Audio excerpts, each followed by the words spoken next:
Hi guys. For today's video, I'm gonna tell you guys that how I landed a job and how difficult it was, and it is the truth that nobody actually tells you. I was hopeless in the beginning because I couldn't find any job. I was applying to more than like 10 jobs a day and still I was not getting any response. But this is how I landed 2 to 3 jobs. So the first question arises that मुझे job की ज़रूरत क्यों पड़ी? Why did I actually need a job? First of all, the cost of living here is quite high. And if you convert that in Indian rupees or anything like that in your own currency, it would be quite high. So once you get a job here, the minimum pay here is $23.5, and that's an hourly wage that you are gonna get regardless of the job.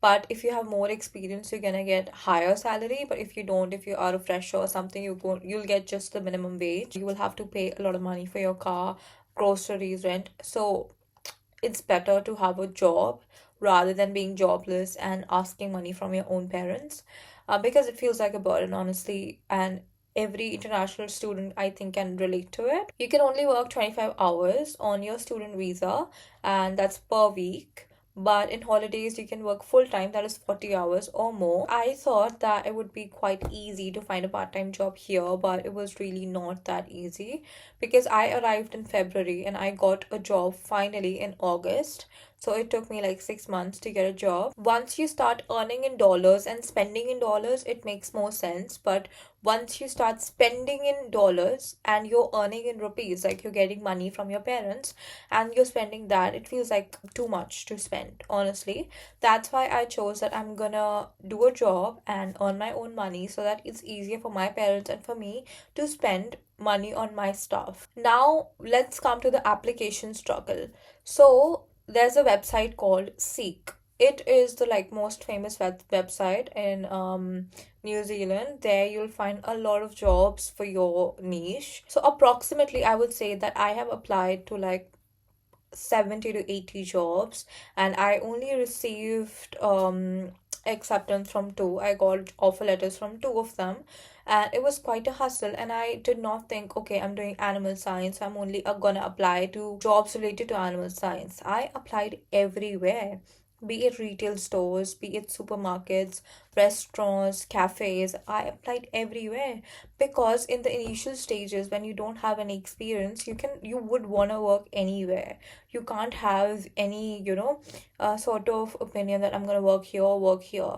Beggars can't be choosers, let me tell you that. So there are two types of applications. First, you can walk in, you can go to the restaurants or the daycares or anywhere you want to work, and you can hand them your CV yourself and ask them if they're looking for any person, if they're hiring, or you can apply online. These are the only two ways. Secondly, I would also tell you guys, after you apply, you have to be very optimistic about your rejections, because rejections are very, very, very common. Just because you have experience in your own country, that doesn't give you a guarantee that you can find a job here. So I would tell you that be ready for rejections. Don't take that to heart, because at the end of the day, you are going to find something or the other. I would tell you that because I want you guys to believe in yourself, but I would also want to make it like really clear that do not have any strawberry or rainbows in your head.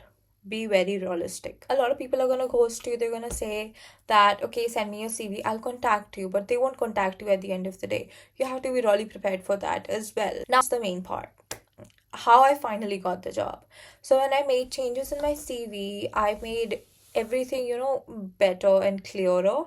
I got a job at my university's dining hall, and that was the first milestone, and I was like so happy. So it's basically a dining hall and a cafe. It's got its own Starbucks, and right now I'm working there only, and I work as a barista and a catering assistant. One-on-one sessions with anybody who's interested and wants to know more about it, and once their questions answered, they can fill out the form in my Instagram bio. I hope to see you there, and it's a 1v1 video call where I can help you with whatever queries you have. Once I was done, I got a call that I am selected and I can start working from the next day.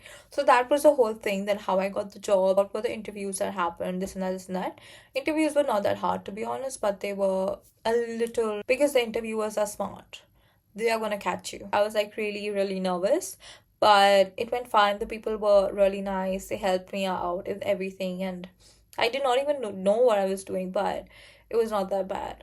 Everybody was really, really supportive, and they told me that you could do it this way or that way, but people were really nice. Now, let's come to the most important part, which is the reality of jobs here. People expect that now I've backed the job, I can get 25 hours a week really easily. I work casually. I'm not guaranteed any 20 hours or 25 hours. I will go as I am needed. If I'm not needed, I can't get any shift. But thankfully, I do get 24 hours each week, so I'm good at the moment, because where I work, they need a lot of workforce. Some weeks are like when I only have 16 hours of work or 12 hours of work. It just depends on your company, so just be realistic. Work life balance is like amazing here. You can have time for yourself, for your family, for your work. So it's really good here, to be honest. Yes, you can earn money at the end, but it's not as stable as people think. I'm not the type of person who's gonna sugarcoat things for you, and I'm gonna tell you the reality. Now, the last and the most important part, which is the truth that nobody tells you. Here, some students struggle for months to get a job.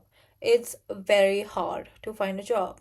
Second, your studies are quite demanding. If you want to pass or if you want good grades, you have to focus on your studies. Sometimes it gets really hard to focus on your studies and work at the same time. Be ready for that as well. Next, this point that I'm gonna make now is like the most important point of all, and the like highlight of this whole video, which is that first job is always not ideal. You would not expect that you're gonna go to a different country and work as a cafe assistant.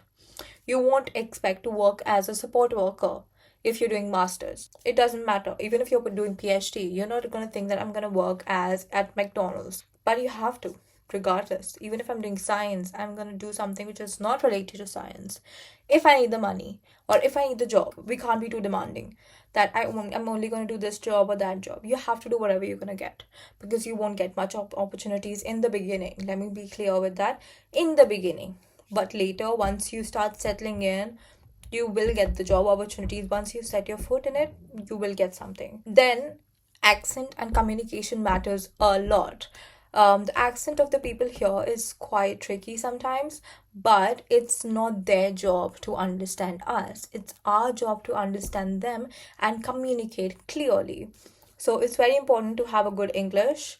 Then, if you live in a smaller city, you would expect fewer jobs. If you live in a bigger city, like for example Auckland or Wellington or something like that, you can expect more jobs. But in cities like Pami, like where I live, there are fewer jobs. Coming here does not guarantee you work, and your first job is just survival. It's not passion. I'm not doing this job out of passion. I'm doing it just for survival, because I know I would be moving out and changing my job eventually. Now, here are some advices that I would like to tell you at the end of the video that apply early. As soon as you come to New Zealand, you can apply then, or before you come to New Zealand, you can start applying on Seek website. I can put like a link here. You can like go and search it right now. After watching the video, go and start applying for jobs. Then walk-ins are better than onlines, because in walk-ins people can see your face, talk to you, know how you communicate. That's just better. Then fix your CV. CV is the most important part. If you want my help, on Instagram there's a link in my bio where you can sign up for a 1v1 video call for 30 minutes, and I can help you guys with your CV, with your PTE scores or anything. And lastly, be ready for any job. Be open for any job. Let me be very clear with you guys. Be open for any jobs. Don't wait for the perfect job, because you're not gonna get that opportunity again. So that was the whole video. And if you guys want me to break down my monthly budget, next. Please let me know in the comments down below. If you have any other questions related to part-time jobs or anything else, please make sure to comment down below and let me know whatever questions you have. I reply to every comment, by the way. So, see you down there.